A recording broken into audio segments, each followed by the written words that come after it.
Greetings, everyone, and thank you for joining me on this episode. On this podcast, we cover all the topics that are related to anything of interest for professionals at this intersection of public health and entrepreneurship. My name is Dr. Charlotte Huntley, and I'm your host. I'm a public health entrepreneur with over 20 years of experience in healthcare and public health, and I've supported many entrepreneurs along the way. Now, on this episode, we're going to be talking about monetizing a public health podcast. Now, if you did not hear the episode right before this one, okay, so this episode is episode number 18. On episode number 17, I answered the question, should I start a podcast? And I talked about the pros and cons of podcasting. And I mentioned monetization, the ability to monetize your podcast as one of the benefits or one of the pros of podcasting. And I mentioned that I would talk about more about it in a separate episode. So I wanted to dedicate this episode as a continuation and to dive a little more deeply or talk a little bit more specifically about monetizing your podcast. I think that's a big question that people have, and there's all these vague answers. So I'm not giving you a formula. Nope. I am going to share with you some ideas from experience and what I've also seen my my podcast colleagues benefit, ways that I've seen them benefit as well, and some ideas and a way of thinking about monetizing your podcast. So there are multiple ways to do this. A lot of it has to do with your podcast style, your niche, your connections, your audience size, and your goals. Okay. So hopefully you can take something from it if you're thinking about podcasting. Maybe it's just a little note, a side note to make here. So just a few things I want to mention with you, thinking about monetization. So the first way, and there's no specific order to what I'm going to share with you, but one of the ways that you can monetize your podcast is through advertising or sponsorships. And there's, even as we say that, there's multiple ways to look to monetize your podcast, considering advertising and sponsorship. So in the traditional sense, for a lot of shows with a very broad audience, you can, with a large number, when people listen to a podcast episode, it's called a download often. So depending on how many downloads you have per episode, like how many people are listening per episode that you can document from your analytics. If you have a very high volume in the thousands and you have a very strong, following, that consistent high numbers, then you're able to advertise in a more traditional sense, which is a very formulaic route. And I'm skimming over this because most of us in this public health niche don't have that type of volume. But what we do have is a specialized niche audience of people, and that is highly valuable. So I want to bring that up front because that was really confusing to me when I first started podcasting, and I was trying to decide, well, how am I going to get to those numbers that some of the more general podcast audience, like the podcasts that serve more general, broader audiences, experience, and we just don't in public health. But there are ways to still monetize or advertise or get sponsors because we are niched, and depending on what your podcast niche area is, if it's what it's serving, can attract certain types of sponsors. There are certain advertisers or companies and organizations who will want to partner with you to run ads to get in front of your audience of your podcast. Or they may want to sponsor some episodes in exchange for you either reading something, an announcement or an advertisement about them, or mentioning them as a sponsor with no other ads, whatever the agreement looks like. But the thing I want you to remember is that when you do that, always consider your audience. I, of course, understand this is a business. We want to be, it's very expensive, it's time consuming. And for me, when I realized that, okay, I'm in this podcasting thing for the long haul, I needed to find a way to monetize because it was such it was an expensive investment because I was hiring out the support for editing and other things because I needed to leverage my time in that way. So I wanted to, at least, my first goal was just to at least monetize enough that I would not have to, it wouldn't cost me to produce the episodes. And then we moved to building from there. So that may be a way to approach it. So when you do that, and think about what advertisement or who's sponsoring and what that looks like for your audience member. I always wanted to make sure that whoever I partnered with for ads or to sponsor any part of my podcast, this is of course a brand new podcast, the one that you're listening to, but I'm talking about when I first started podcasting on a different podcast. I wanted to make sure that those companies were going to bring value to my listeners or to my audience, or it was something that could be an added, how instead of them skimming through the ads, but maybe something they would want to hear about or learn about. I know that on some of the shows that I would listen to, especially back then, I appreciated some of the ads because I learned a lot about some tools and resources that became very valuable for me as I was building my business. So think about not just monetizing and who you may be able to advertise with, because you want it to be a win, not only for your audience that's listening, but for the company that pays you. You want them to feel like they've put their investment into a good place and it's in front of the people that want to hear from them, and they get a return, whether people listening follow and purchase their products or, go back to their service. So you can't make it's not like you're going to have everything be perfect, but you want to strive for not just a way to get the money to help offset your costs of producing the podcast, but to put in front of your audience members a good quality resource or tool. And then for the partner, the company that's paying for the advertisement, for that to be a win for them as well. So it's just some things to think about.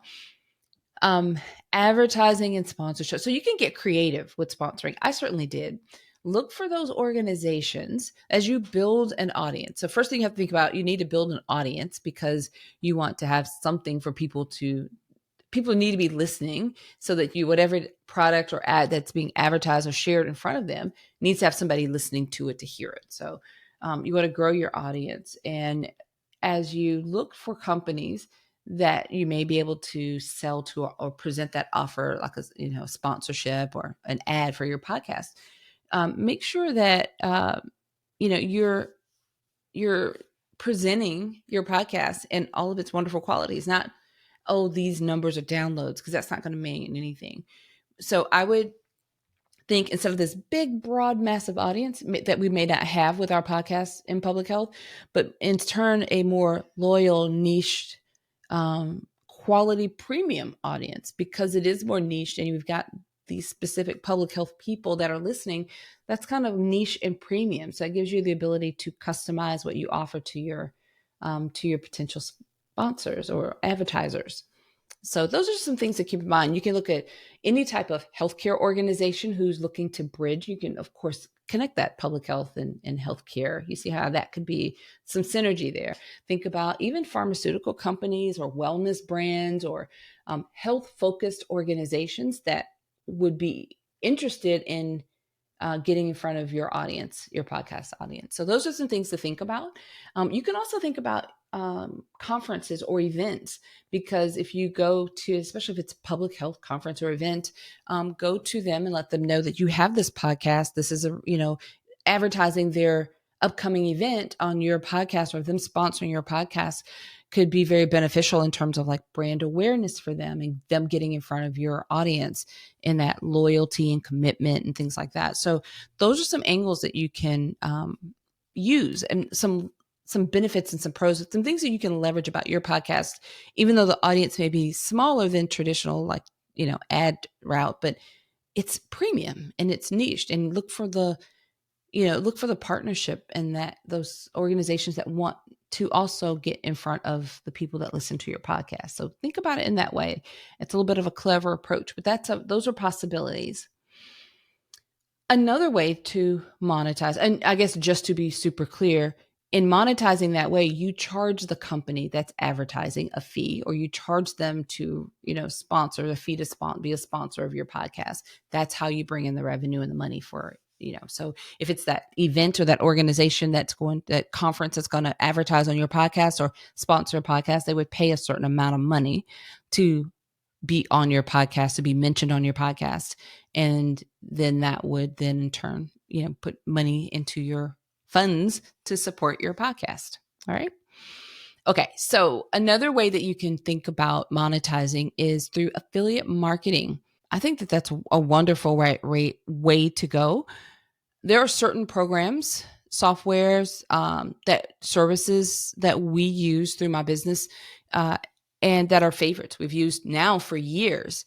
And I do have affiliate relationships with affiliate agreements with some of these softwares, and it would be I could easily talk to you about it. So if I shared with you about I'm just use for example our favorite webinar software that we like to use, that may be relevant for some of you thinking about public health entrepreneurs. I'm sure many of you would be either already using webinars or would be thinking about it if you're starting a business. So if I'm sharing with you our favorite webinar tool and why we like it, and maybe tell you a little bit more about our journey with it, and how we use it and things like that, then if you're looking to start with a new webinar software, you may be inclined to try that. Maybe I give you the link to sign up and you get a free 30-day trial or something along those lines. And then you can test it for yourself. And if you continue, your price is the same price you would pay if you just went straight to their website.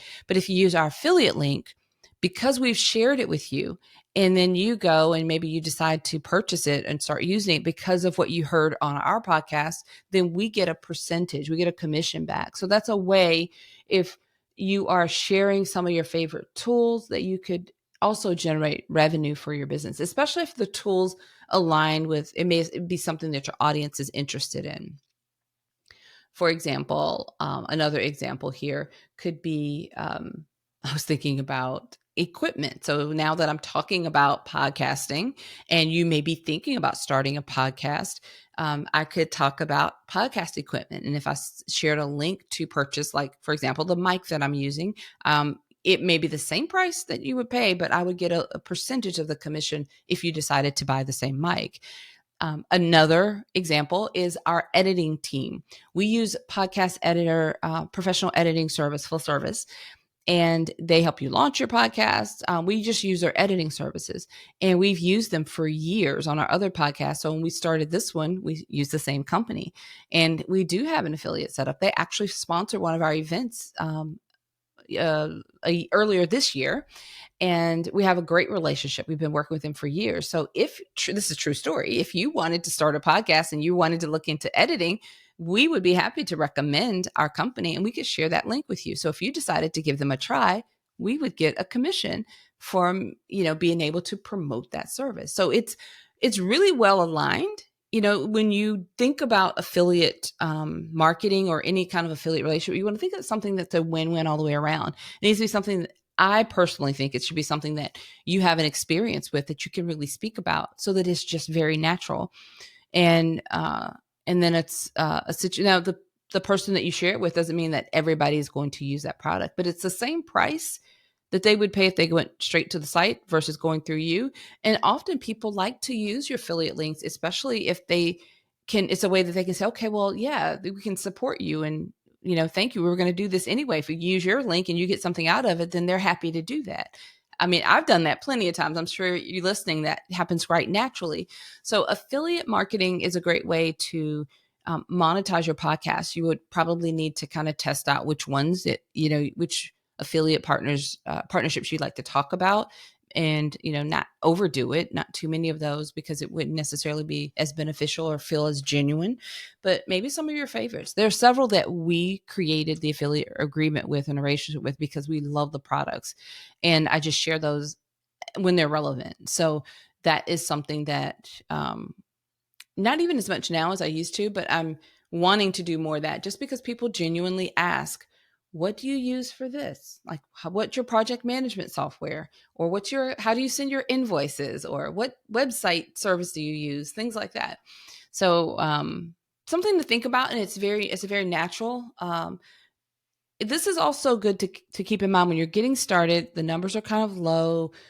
The revenue may not be very high, but when you're talking about trying to offset your costs and just starting to generate some revenue, anything and everything that you can generate to help offset the cost of podcasting is really helpful, and you're going to notice it. So don't despise small beginnings. All right. So I have another example of another way that you can think about monetizing your podcast. And a lot of people do this, and that's with premium content or like membership programs. I've talked to you about our mastermind program on almost every episode, especially recently because enrollment's almost open.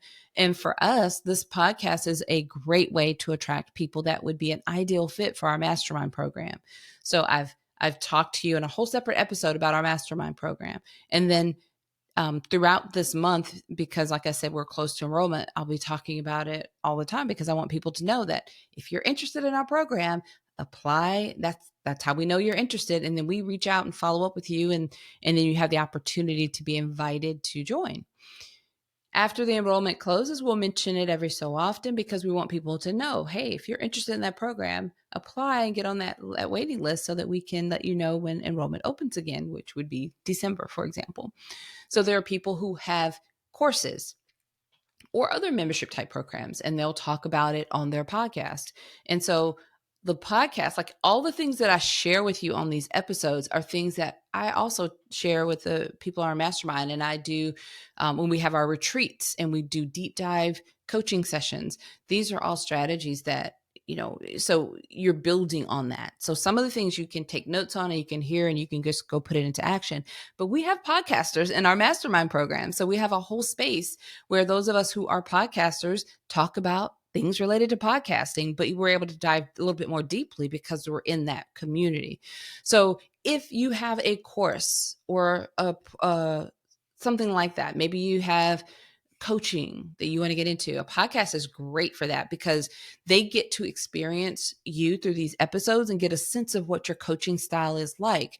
So if you then wanted to give an offer for people to work with you as a coach, a podcast is great because they've been listening and really getting to know you and your style so that when it's the next step for them to start to work with you, like the podcasting is the free resource and they get to test you out, so to speak. So then when there's an opportunity to pay for your services and work with you as a coach, it's like the logical next step for some of the people. So if you are a coach or you have courses or offer trainings, a podcast is a great way to get to know people and then take them on that journey. The logical next step would be then to pay and enroll or sign up and work with you. So that's a great way to monetize your podcast. Now that route takes consistency and all the things I talked about before. And it's hard to know exactly what that timeline is. And it also depends on, how often your enrollment is open. Like for us, enrollment is open 2 times a year. So it's like generating a pipeline of people that could be interested and apply and be ready. For some people, their programs are ready like right away. You can listen for a while and then decide to buy or enroll or sign up, or coaching, they can work with you as your availability opens up. So, but those are just some things to think about. Those are great ways to monetize your podcast, because if it's helping you attract clients and bringing more clients to you, then that's beneficial, right? It's kind of monetizing itself in that way. Okay, let's see, what else do I have here? I think that okay, so I'm going to go a step further on some of the things that I mentioned just now with the content and the programs. I'm going to also say consulting and services. Because if you, depending on the services that you're offering, I know with our other podcast, which is Public Health Epidemiology Conversations podcast, I do talk a lot about specifically my work as a consultant or with our consulting firm and who we serve and how the work that we do. I'll dive into that more specifically. And sometimes I will ask, or I will let people know, we have room for one more client right now. Let them know, I describe the detailed type of clients that we like to work with.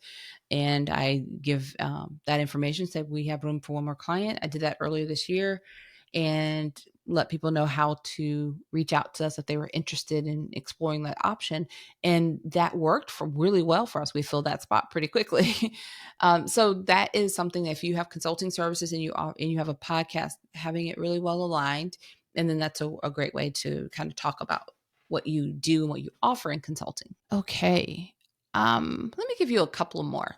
So you can possibly monetize by selling products. So let's say you decide if it's health related products or merchandise, it could be, I won't say promotional merchandise. People are not necessarily wanting to pay to buy your brand and wear it. But if it's something that they if it's a way that they can feel like they're supporting the podcast. So if I said that, for example, and not just use myself, but you start a podcast and you decide to create merch, any kind of merch you want to have branded with your podcast, and you sell that and you let your listeners know that when they buy those items, they're supporting the podcast. That could be a great way to get this loyalty built and have your followers, your listeners of your podcast buy your merchandise, wear it, promote it out for you. And it also can bring some revenue in to help you monetize your podcast. So that's something to think about. I've seen some people do that, some podcasters do that in public health, actually. So that could be a great way and a fun way for you to monetize as well. So think about products that you may want to, either your own branded kind of content, products, t-shirts, hoodies, hats, mugs, things like that. Or if it's, something else. Our brand for this podcast, Public Health Entrepreneurs, we do have our own brand, but it's also very general. Like if we did have some merchandise that we sold, you could buy a t-shirt, Public Health Entrepreneurs. And if you're an entrepreneur, you'd be proud to wear that, right? So those are some of the ideas I wanted to share with you. And one more that I will mention, although this one depends on a whole lot of factors, but I have seen this done. You can possibly get grant funding. You can apply for grant funding. There are opportunities that will support your podcast, depending on the podcast and the details. I know someone who went through a foundation, applied for the grant, got the grant, and the grant covered, I want to say, like 2 years of podcast episodes. And something like that. It was like a beginning and kind of end period. So at the end of the grant funded period, he decided to just close it out and have it just be that 2-year period and move on. But you could do that and get funding for a period of time and then continue your podcast by monetizing in some other way. But if you find these, private or foundation grants or some sort of grants that align and could your podcast fits, their initiative, you could apply for that and potentially get some grant funding to support your podcast. So that one, not exactly my favorite option, but it was definitely worth mentioning because some of you are very grant savvy in that way and may go searching and find exactly something to get you going and get you started. So it is definitely an option for some to consider. Okay. So now you probably have an idea of why I wanted this to be a separate episode, but I thought it was worth just sharing a little bit more about monetization because this is a question that's in everybody's mind. If you're thinking about a podcast, I know I had to search around and had a hard time getting some real answers out when I was early on, in that podcast phase and trying to figure it out. I did find a really good community of podcasters and that helped tremendously. But, here we are, I'm sharing with you. And I hope that this has been helpful. So as we wrap up, I will remind you about our mastermind program. If that's something that you're interested in, you can find all the details at publichealthentrepreneurs.com. When you're there, click on mastermind, and then you can read all the information. If it sounds like something that resonates with you, you're interested in learning more, possibly becoming a part of it, then click the button to apply and complete the application. It's just a few questions, and that just lets us know that you're interested. We'll follow up with you to make sure you get all of your questions answered. And then if it's a mutual fit, then we get to invite you to join us. Also, I invite you or I ask you to help us share this podcast and help us with the growth, helping other people discover this resource. And you can do that by sharing our web link, publichealthentrepreneurs.com.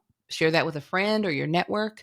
Also, writing a review in Apple Podcasts would be amazing because other people will see the review and it may help them decide to tune in. So you know how it is when we read reviews, we decide to buy or participate sometimes based on the reviews that we see.